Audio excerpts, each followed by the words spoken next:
Hello everyone, welcome back to my channel. Today I am making this Indo-Western dress. तो ये है आज की हमारी आउटफिट डिज़ाइनिंग, जिसे हम एज अ पार्टी या बर्थडे पार्टी में भी वेयर कर सकते हैं। और हमने इसकी स्लीव्स काउ स्लीव्स रखी है जो इसको बहुत ब्यूटीफुल बना रही है। तो ये हमारी ड्रेस डिज़ाइनिंग है। हम स्टार्ट करते हैं। ये हमने फैब्रिक लिया है, नेट फैब्रिक, और इसके बाद साटिन का इसका इनर फैब्रिक लिया है जो डिफरेंट कलर में है। थोड़ा हमने इस तरीके से 4 फोल्ड करें इस फैब्रिक के। अपने मेजर्स के हिसाब से हमने इसको कर लिया है। और उसके बाद 42 इसकी लेंथ थी पूरे फैब्रिक की। तो ये जितनी लेंथ है मैंने एग्जैक्ट उतनी ही लेंथ रखी है। इस तरीके से शोल्डर मार्क कर लेंगे। 7 इंचेस पे शोल्डर मार्क करें और नीचे 6.5 इंचेस के ये मार्क करें और राउंड शेप दे देनी है इस तरीके से। उसके बाद हम यहाँ पर 3 इंचेस पे शोल्डर मार्क करेंगे। उसके बाद हम चेस्ट मार्क कर लेंगे। एज इट इज़ सूट की तरह हमें मार्क कर लेना है, वैसे कमर और हिप को मार्क करते हुए। इस तरीके से मार्क करने के बाद जो हम इसके चाक है वो ऊपर ना रखने के बदले इस तरीके से फ्रॉक टाइप में इसकी शेप दे देंगे। और उसके बाद हम इस तरीके से इसको कट कर लेंगे मार्क के अकॉर्डिंग। और इस पर मार्जिन छोड़ते हुए कट कर लेना है। अपने अकॉर्डिंग आप मार्जिन छोड़ लें। इस तरीके से हमने नीचे से थोड़ा सा चौड़ा रखा है हमने।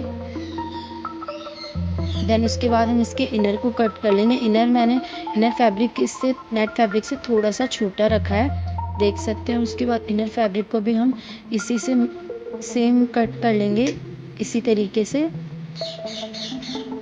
तो हमने एक साथ ही बैक और फ्रंट दोनों कटिंग कर ली है 4 फोल्ड करते हुए। जैसे हमने ये नेट फैब्रिक करा था वैसे हमने साटिन फैब्रिक को भी सेम कट कर लिया। जब हमारा ये हो जाए तो उसके बाद हम मार्क लगा लेंगे सेम इसमें साटिन अंदर इनर फैब्रिक में। देन उसके बाद हम इस पे राउंड शेप में नेक कट कर लेंगे छोटा सा। इसके बाद हम इसे ओपन करने के बाद ये जो आप डिज़ाइनिंग देख रहे हैं इस तरीके से हम इसी पैटर्न में इसको कट कर लेंगे। उसके बाद हम फ्रंट वाले की नेक कटिंग करेंगे कुछ इस तरीके से। मैंने विदाउट फ्यूजिंग और बुकरम के नेक बनाया था इनर जॉइंट करते हुए, इसलिए मैंने इसको पहले ही कटिंग कर लिया है। उसके बाद हम इसको जैसे मैंने बोला विदाउट फ्यूजिंग और बुकरम के हमने इसको इस तरीके से स्टिच कर लेना है इनर फैब्रिक में। और इसे बैक साइड हमने पलट दिया, देख सकते हैं। इसके बाद हम इस पर प्लेट्स लगा लेंगे इस तरीके से। अपने मेज़र के हिसाब से आपको प्लेट्स लगा लेनी है।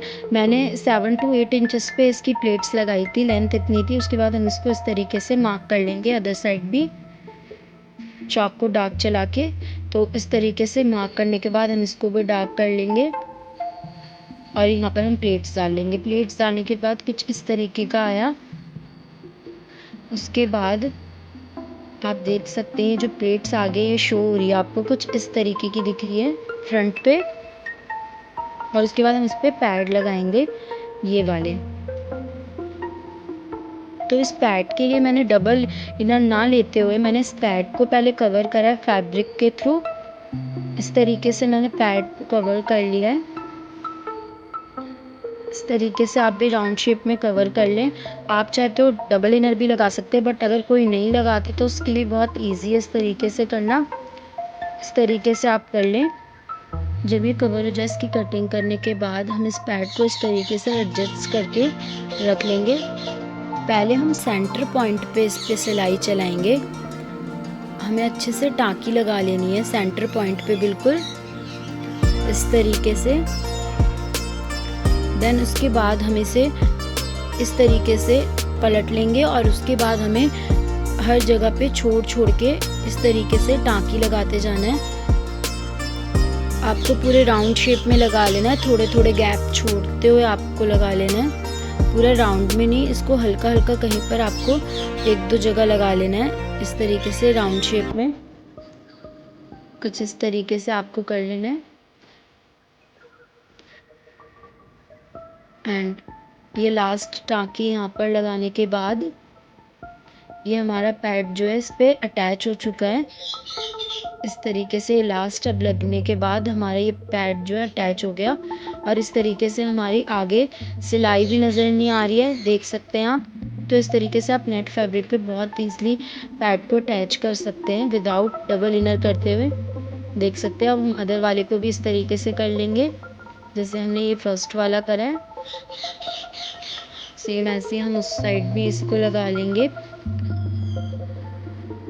देख सकते हैं आप। उसके बाद हमने दोनों साइड लगाने के बाद ये इसका फाइनल लुक था। जब ये पैड हमने अटैच कर लिए थे इसमें, और ये प्लेट्स जो है हल्की सी पैड के ऊपर आ रही हैं, तो जिससे ये शेप जो है वो क्रिएट हो रही है। उसके बाद हमने कुछ पैचेस कट कर लिए, इस तरीके से हमने पैचेस कट करे हैं इसी फैब्रिक से।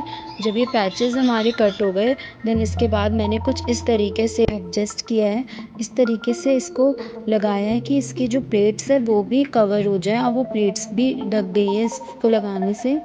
तो इस तरीके से पैड पे इसे राउंड करके लगाया है इस तरीके से। और ये 2 फ्लावर कटिंग करे थे इस तरीके से, एक एक दोनों में हमने इस तरीके से अटैच करा है।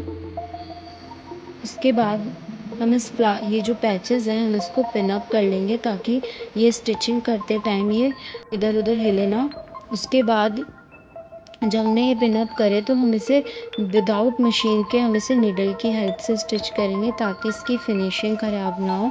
तो देखिए इस तरीके से लगाने के बाद इसका ये लुक आ रहा था। देख सकते हैं जो प्लेट्स थी वो भी हमारी कवर हो गई है इसके अंदर इस तरीके से। तो इस पैचेस को हम निडल की हेल्प से लगाएंगे विदाउट मशीन के। तो देखिए जब ये निडल की हेल्प से लगे तो उसके बाद ये फाइनल लुक आया था इसका। अब इसके बैक वाले को हम स्टिच कर लेंगे इस तरीके से, शोल्डर और साइड की फिटिंग करते हुए। तो इस तरीके से हमने स्टिच करा, जैसे बोला कि ऊपर से शेप है और नीचे से लूज़। इसके बाद हम इसकी स्लीव्स कटिंग करने जा रहे हैं। हमने ये मेज़रमेंट ले लिया, 2 इंचेस पे हमने कर लिया, 2 लाइन ड्रॉ करिए। उसके बाद हमें 6 इंचेस पे जो हमारे शोल्डर थे इस तरीके से राउंड कर लेना है 2 इंचेस वाले पे। उसके बाद जितना आपका ऊपर फैब्रिक है प्लेट्स के अकॉर्डिंग आप इस तरीके से राउंड शेप दे दें लाइक दिस। उसके बाद हमें आगे का कर लेना है मेज़रमेंट, और उसके बाद इस तरीके से हम ड्रॉ कर लेंगे, और मार्क करने के बाद मार्जिन छोड़ते हुए हम इसकी स्लीव्स की कटिंग कर लेंगे। तो इस तरीके से हमें यहाँ पर कटिंग कर लेनी है। यहाँ पर हमें कोई मार्जिन नहीं छोड़ना है, जो हमने मार्क लगाया उसी मार्क पे कटिंग कर लेंगे इस तरीके से राउंड करते हुए। तो ये हमारी स्लीव्स कटिंग हो चुकी है। तो इस तरीके से हम इसको अलग करते हुए हम इसकी प्लेट्स बना लेंगे।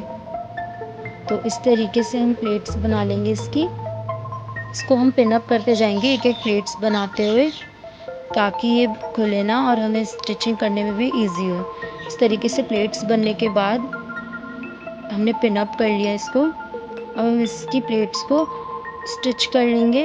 इस तरीके से हमें स्टिच कर लेना, जैसे पिन अप करा था हमने इस तरीके से हम पिन हटाते हुए इसको स्टिच करते जाएंगे। सेम हमें राउंड शेप में स्टिच कर लेना है, हाफ इंच का मार्जिन छोड़ते हुए। तो इस तरीके से स्टिच कर लेना है पिन हटाते हुए। 3 प्लेट्स आई थी मेरी दोनों साइड्स पे। ज़्यादा प्लेट चाहिए तो आपको राउंड शेप वाला ज़्यादा रखना होगा। उसके बाद आप देख सकते हैं ये जो हमारी पफ है वो रेडी हो चुकी है। उसके बाद हम यहाँ से इसको बंद कर लेंगे इस तरीके से। तो ये हमारी स्लीव जो है वो रेडी हो गई है। इस तरीके से हम सिलाई लगा के साइड में इसको बंद कर लेंगे। उसके बाद हम इसकी स्लीव्स इस पर अटैच कर लेंगे। सेम हम जैसे अटैच करते हैं हर कुर्ती पे उसी तरीके से हम इसको अटैच कर लेंगे लाइक दिस। आप इसकी पफ देख सकते हैं बहुत क्लियरली विजिबल हो रही है। इस तरीके से अटैच करने के बाद ये हमारी ड्रेस का फाइनल लुक है। तो आप देख सकते हैं जो हमारी काउ स्लीव्स है वो बिल्कुल विजिबल हो रही है। एक्चुअली क्या जो इसका ये नेट फैब्रिक था इस वजह से ये बहुत अच्छे से विजिबल हो पा रही है। और आप पास से भी इस फैब्रिक को देख लीजिए, इस तरीके से इसकी एम्ब्रॉयडरी और इस तरीके से हमने नीचे वाली कटिंग करी थी। सेम हमने आगे स्लीव्स पे भी इस तरीके से कटिंग कर ली थी। तो देख सकते हैं इसका फाइनल लुक। अगर आपको ड्रेस अच्छी लगी हो तो वीडियो लाइक करें एंड सब्सक्राइब करें।